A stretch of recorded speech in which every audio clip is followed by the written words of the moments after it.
I've shared this before. Years ago, I was traveling on a flight and we got into the air. And you know, when you travel, particularly long distance flight, everybody packages themselves very well. They walk very well, they dress very well, they behave very well. Everybody was just well packaged and, you know, behaving very civilized.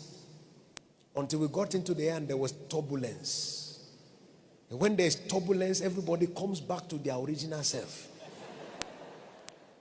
And everybody was manifesting in the aircraft, praying, crying, and so forth. And the turbulence was intense. And a woman was sitting in front of me with a young boy. The boy was traveling on his own, maybe around 15 or so. And the woman began to pray, heavy prayer. So as she was praying, the boy became afraid because now he's traveling by himself. Because it was a signal that it's like there's trouble. This thing, are we sure it will land? So the boy started to pray also. And he started asking God to forgive him for all manner of things.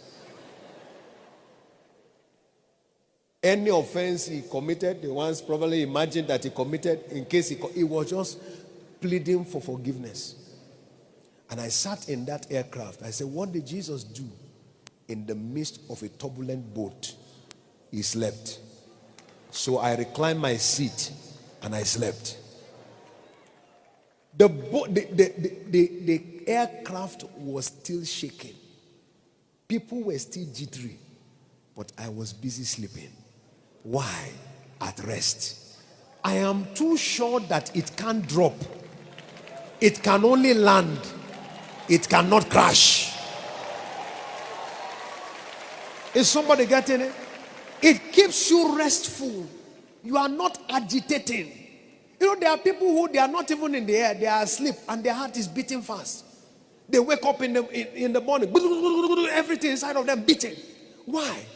Because one evil personality also tried to show his face in the middle of the night. No. The spirit of faith keeps you at rest. You look at it. Who is that? Are you trying to come? Lions do not have long conversation with dogs. Are you hearing what I'm saying? A dog is coming. The lion cannot be shaken. In fact, the lion will pretend to elongate the sleep and say, come closer. Come closer. God has done it for me today. Come closer. Why? Because the nature of the lion keeps it at rest in the midst of contention. For somebody here today, I see that spirit quicken.